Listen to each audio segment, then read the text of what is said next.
je suis Édith de Wessex, reine d'Angleterre et épouse d'Édouard le Confesseur.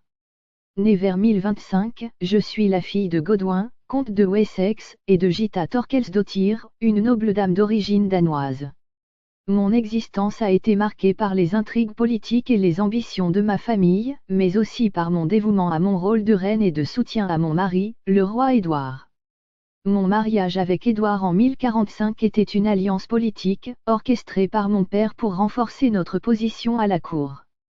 Édouard, un roi pieux et réservé, m'accordait toutefois une place de choix à ses côtés.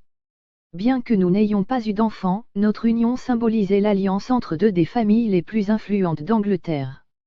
Mon rôle de reine m'a permis de déployer mes talents de diplomate et de conseillère, des qualités essentielles pour naviguer les eaux tumultueuses de la cour. Mon éducation exceptionnelle pour une femme de mon époque m'a permis de m'imposer comme une figure de respect et de sagesse. J'ai été éduquée à la fois dans les lettres et les arts, et mon érudition m'a permis de jouer un rôle actif dans les affaires du royaume. Cependant, la vie à la cour n'était pas sans défis. Mon père, Godwin, a connu des périodes de disgrâce, notamment en 1051 lorsqu'il a été exilé avec toute notre famille. Ce fut une période difficile, mais nous sommes revenus en force l'année suivante, consolidant notre pouvoir et notre influence. En tant que reine, j'ai soutenu des initiatives religieuses et culturelles, patronnant des monastères et des églises. Mon dévouement à l'Église était non seulement un reflet de ma propre piété mais aussi une stratégie pour renforcer l'autorité morale de la couronne. J'ai également utilisé ma position pour promouvoir la paix et la stabilité dans le royaume, malgré les tensions constantes entre les différentes factions nobles.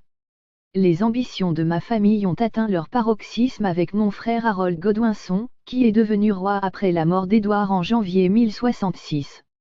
Sa montée sur le trône et sa défaite à la bataille de Hastings en octobre 1066 contre Guillaume le Conquérant ont marqué la fin de l'ère anglo-saxonne et l'avènement de la domination normande en Angleterre. Ces événements ont bouleversé le paysage politique et mis fin à notre influence directe. Après la mort d'Édouard, ma vie a pris une tournure plus calme et contemplative.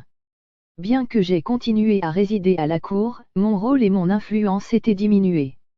Les années suivantes ont probablement été marquées par la prière et la réflexion, loin des tumultes politiques qui avaient caractérisé ma vie. Je suis décédé en 1075, laissant derrière moi un héritage marqué par l'intelligence, la diplomatie et la culture. Bien que je n'ai pas eu de descendants directs, mon influence sur l'histoire anglaise demeure à travers les récits et les actions entreprises durant mon règne.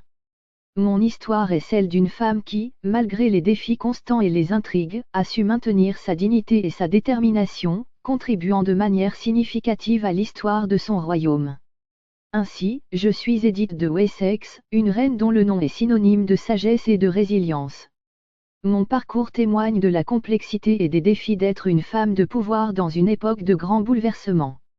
Mon dévouement à mon mari, à ma famille et à mon royaume demeure une partie intégrante de mon héritage, un héritage qui perdure bien au-delà de mon temps.